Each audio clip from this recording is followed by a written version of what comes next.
خلي البنات عليهم ربنا يعينه، في غلبهم يبات ومنهم تطلع عينه. البنت فيهم لو تعوزها ست بيت مراعية جوزها، فجأة تيجي لو يبوزها من أي حاجة تعمل قضية. اللي خلي البنات عليهم ربنا يعينه، في غلبهم يبات ومنهم تطلع عينه. بامبارا بام بام بام بام بام بامبارا بام بام بامبارا بام بام بام بام بامبارا بام بام. البنات حلوة بعبلها، وحشة أو تحفة في جمالها، دي البنات في الدنيا بحالها، الحب هم والحنية. بامبارا بام بام بام بام بام بامبارا بام بام بامبارا بام بام بام بام بامبارا بام بام. شعرها يبقى منكوش نكشة، بس غاوية هزار ومناقشة، تعيد حاجبها وتعمل قفشة في مواضيع سهلة وعادية. بس مهما نشوف ونتعب البنات هي اللي تكسب، بيهم تبقى الدنيا أحلى، من غيرهم تضرب الدنيا تقلب. خلي البنات عليهم ربنا يعينه، في غلبهم يبات ومنهم تطلع عينه.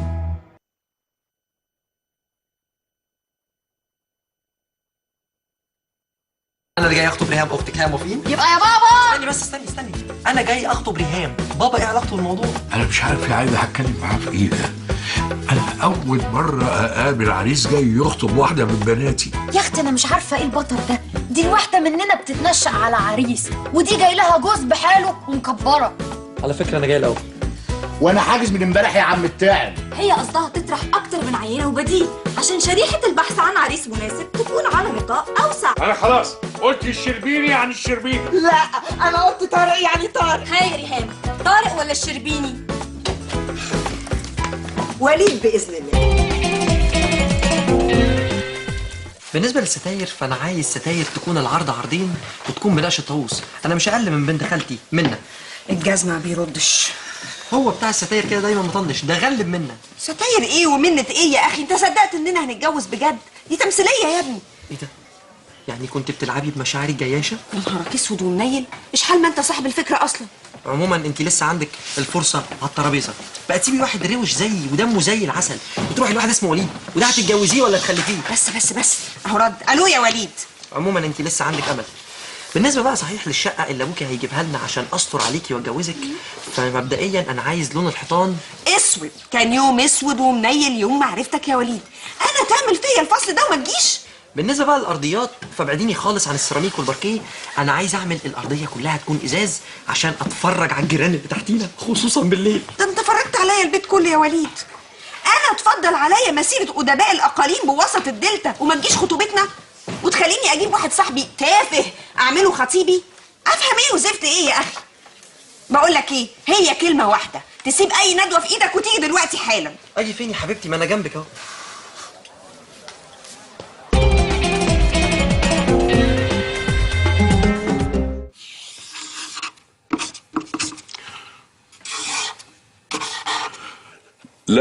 لا يا كابتن ناصر، نزل لي الواد حوده بتاع تالت رابع ده يلعب باك. عبد الحميد افضلي عاوزاك. لا يا راجل، بودي ايه؟ انت ناسي بودي متصاب في سمنته. بقولك يا راجل عاوزاك. ما تقلقش من ريكو بقى. على فكره انا جبت له كاوتش قماش واقنعته ان عيب يا ريكو تلعب حافي. الو اتجننت يا عايده؟ ازاي تقفلي السكه قبل ما اكمل التشكيل؟ عمال تربيني في عيال الشوارع؟ طب يا اخويا ربي بناتك الاول. زعلان قوي ان ريكو بيمشي حافي؟ طبعا ريكو ده امل مصر في ضربات الجزاء. ريكو ده الجزء الثاني بتاع ابو تريكه. يا مري يا حزني يا سوادي، يا راجل بناتك هيفلتوا منك. احنا بناتنا زي الفل يا عايده، عيب تكلمي على بناتي بالطريقه دي. طب واللي عملته ريهام امبارح؟ عملت ايه؟ انت هتنقطني يا راجل؟ انت ما شفتهاش ازاي طفشت العريس؟ وانا سكت لها يا اختي؟ مش انا على طول طلعت لها الكارت الاصفر؟ يا فرحتي، وهي بقى طلعت الكارت الاحمر للعريس. يا عبد الحميد بناتك لازم يتشد عليهم، قال يا مدلع ولدك يا شقيه بكره تحتاجه ما تلاقيه. بناتنا زي الفل يا عايده صدقيني، هما بس ساعات بيحبوا يستعرضوا مهاراتهم الفرديه. يا اخويا بقى مرت اللي عملته ريهام امبارح، ولا المسغوده التانية الهام اللي ما وراهاش حاجه طول الليل غير قعد الهباب الكمبيوتر والفسوخه ده اللي حطاه في ودنها.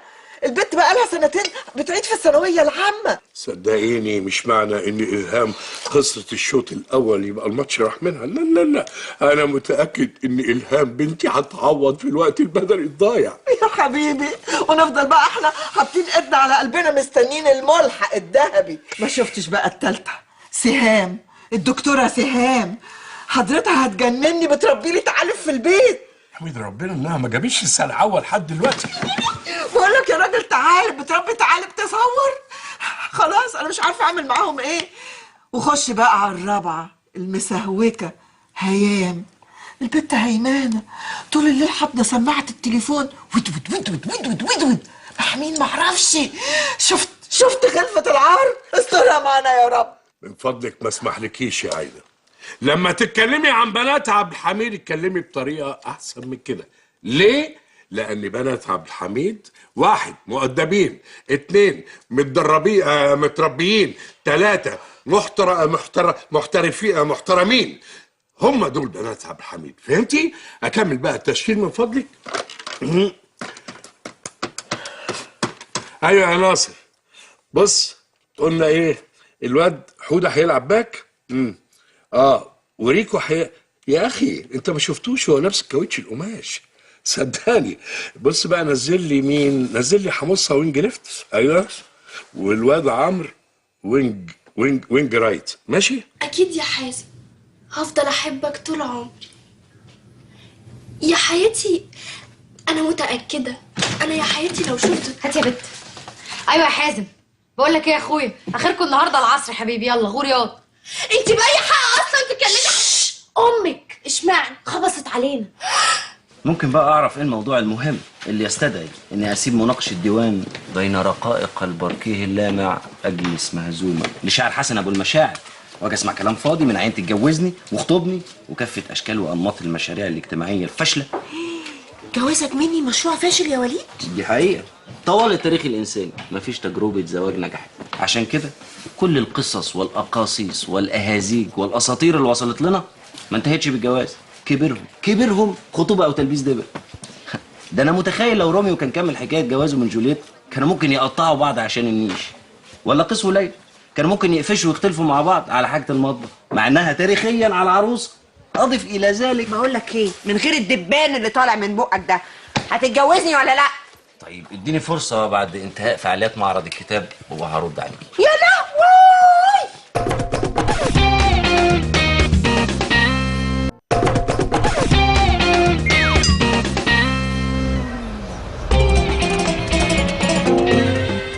لا يا استهانم، لا والفل لا.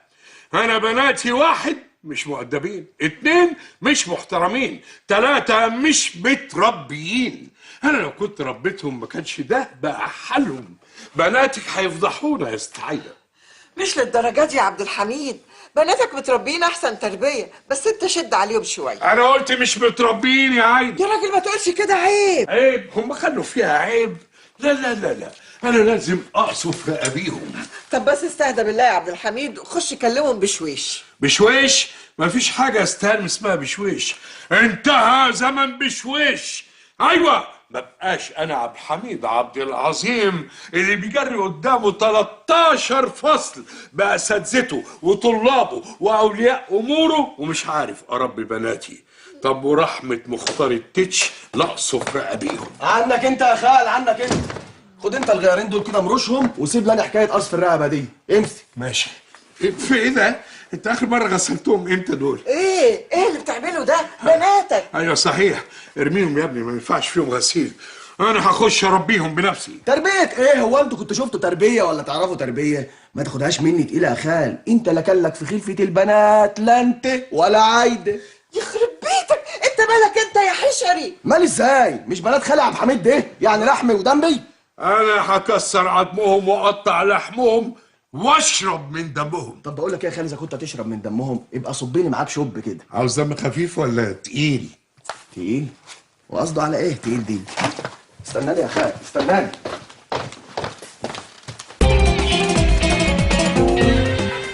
انا مش فاهمه انا بعمل في نفسي كده ليه. بتعملي ايه بالظبط؟ بعرف واحد زيك. يد انا مزه وانت ما بتستحماش.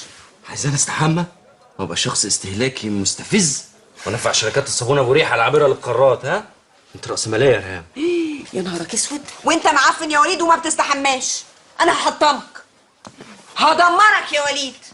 من الاخر هحميك يا وليد وبالصابون ابو ريحه العابر للقارات. صدق. بتبص على ايه يا مسغود انت؟ انا اللي قايل له يحدد موقعهم. افتحوا احسن لكم، ما هو انا مش حاسبكم. يا بابا بهدوء وموضوعيه فهمنا احنا عملنا ايه غلط. مش عارفين يا اختي عملتوا ايه غلط؟ ده انتوا عملتوا. هم عملوا ايه يا عايده؟ لحقت تنسى؟ وانت هتستناهم لما يعملوا يا خال؟ يا اخويا هستناهم. طب افرض ساعتها انت ما كنتش موجود، النهارده اجازه، فرصه، خلص يا خال. صح، لا تؤجل ضرب اليوم الى الغد. قلت ابدا. هاي الباب جامد قوي. باب؟ هو ده باب ولا انت عمركم شفتوا بيبان؟ ده احنا حدانا في البلد الباب يشوفك جاي كده من هيبتك يفتح لوحده. انت عصبك رخرخ يا خال. طب يا اخويا وريني ابو عصب شديد.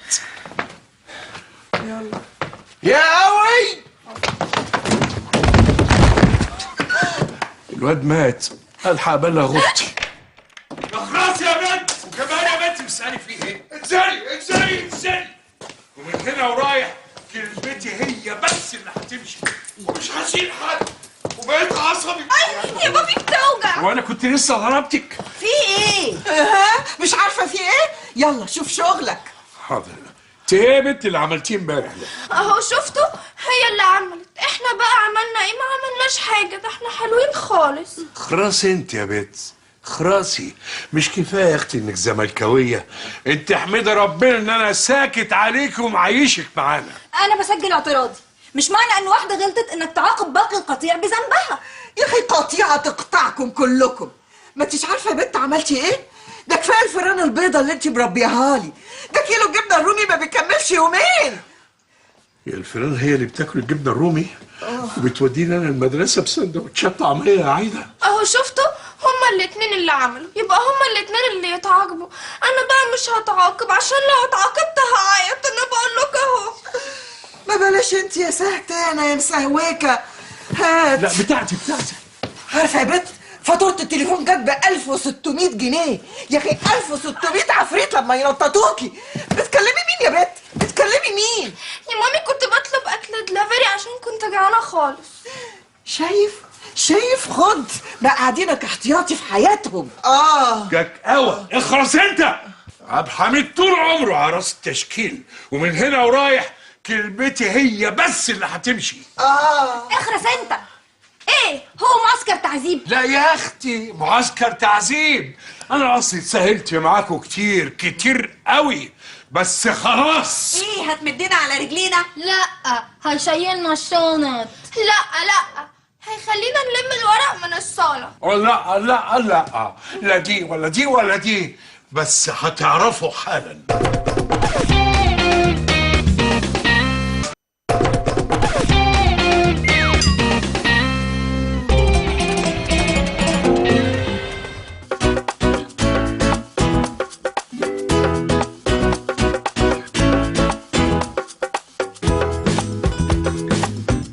فين يا بنت خالي؟ تامر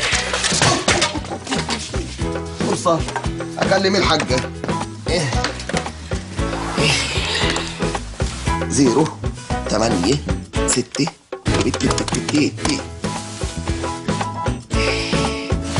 أيوة يا مامي.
ما تقعد يا راجل، ما تقعد بقى على حيلك خيلتني. انت انت دي ام الخلول احن منك، سايبه بناتك صغار الجعانين وانت قاعده تلغي.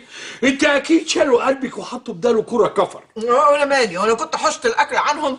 ما هم اللي راكبين دماغهم وعاملين لي بصريه ده اسمه اضراب. انت لازم تشيل وصله الدش.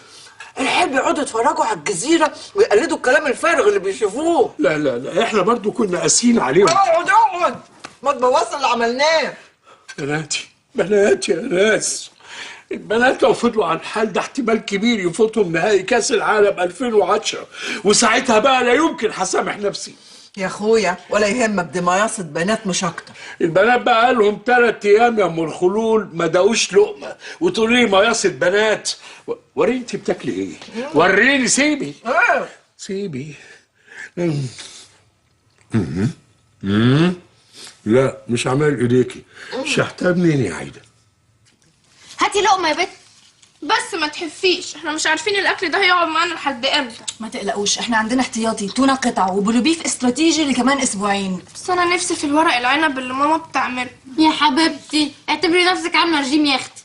لا عشان حازم بيحب التخان.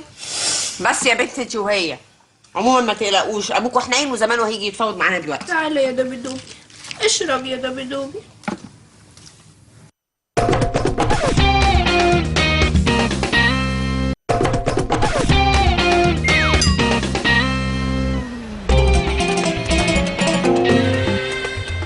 لا انا استحاله اسيب بناتي بالشكل ده، انا هخش انفذ لهم كل طلباتهم. يا اخويا ولا يهمك، ده بيقول لك اكسر البت ضلع يطلع لها 24. ومين ده اللي بيقول لي؟ محدش قال لي حاجه. يا سلام، وافرضي كسرت لهم ضلع وما طلعش بقيه الضلوع، يقعدوا من غير ضلوع ياخدوا برد ويقعدوا يعطسوا في وشي. يا راجل ما تبوظش كل اللي عملناه. مش احسن ما تبوظ اللياقه البدنيه بتاعت بناتي؟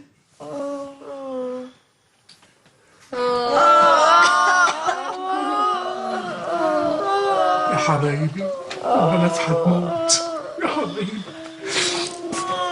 إلهام طب ريهام لا ما تحاولش، احنا مش هنستسلم غير لما تحقق لنا كل مطالبنا. سهام. ايوه يا بابا. سهام يا حبيبتي. سهام. ايوه يا بابا. يا بقالي كتير قوي ما سمعتش كلمة بابا. لا يا حبايبي، أنا هنفذ لكم كل مطالبكم. يعني هترجع وصلة النت تاني يا بابا؟ أيوة حبيبتي. يا ريتك سمعتيني بقول أيوة قبل ما تموتي. أيوة هرجعها وهزود لك السرعة، هخليها لك 512. ده أنت بنتي حبيبتي. وعايزة أزود رام الجهاز والنبي. حاضر، أنا ممكن أغير لك البوردة كلها، بس حبيبتي خدي حتة الفرخة دي من إيدي، خدي. طب بابا بالنسبة لشغلي والتأخير. ماله شغلك يا حبيبتي؟ لا ده شغلك، أكل عيشك ومستقبلك. طبعا يا حبيبتي. بحس كده بقى أكيد هتجيب لي الكاميرا الديجيتال 5 ميجا بكسل صح؟ 5 بس كتير، مش الدرجات دي يا بنات. طب بقول لك ايه، طب استني بس عليا. انا قدامي حاجه ياباني مستعمل، ولا تحبي اجيب لك البسبس ده صيني جديد؟ طيب يا بابا، وبالنسبه لماتش الاهلي والزمالك بتاع بكره؟ لا كل الاهلي. خلاص انا ما اقدرش اضغط عليك اكتر من كده. طبعا، وانا كان عندي غير مصطفى جعفر في الثالثه رابع. خدي بقى يا حبيبتي، خدي معلقه الرز دي مني، خدي يلا. طب وبالنسبة للتمساح الأفريقي الرضيع اللي أنا كنت هعمل عليه تجاربي، إيه في مشكلة؟ لا يا حبيبتي، مين اللي قال في مشكله؟ لا مشكله ولا حاجه، بس يعني يا ريت بعد اذنك واذنه لما اخش استحمى تفضلي البانيو، اصل انا بتكسف اقلع قدام التمساح ده، عليه بصات غريبه شويه. اجمل حاجه بحبها فيكي هي دي. ايه القرف اللي انت بتاكله ده؟ استغفر الله العظيم، ما تقولش كده على نعمه ربنا يا خال، دي حق بلابيف من عند البت سهاء في الدولاب. سهاء في الدولاب؟ ما لاقيش عندك واحد تاني يا سهاء؟ سهاء في الدولاب؟ لو انتوا بتستكردوني يا ولادي الآن، فاتحين لي كانتين عندكم في الدولاب. ها وعاملين نفسكم مضربين عن الطعام. ده انا ايه ده شفت حل عليهم وقت الخرسانه يا تاني. حل عليهم. انت يا بنت يا بتاعت الآن. خد يا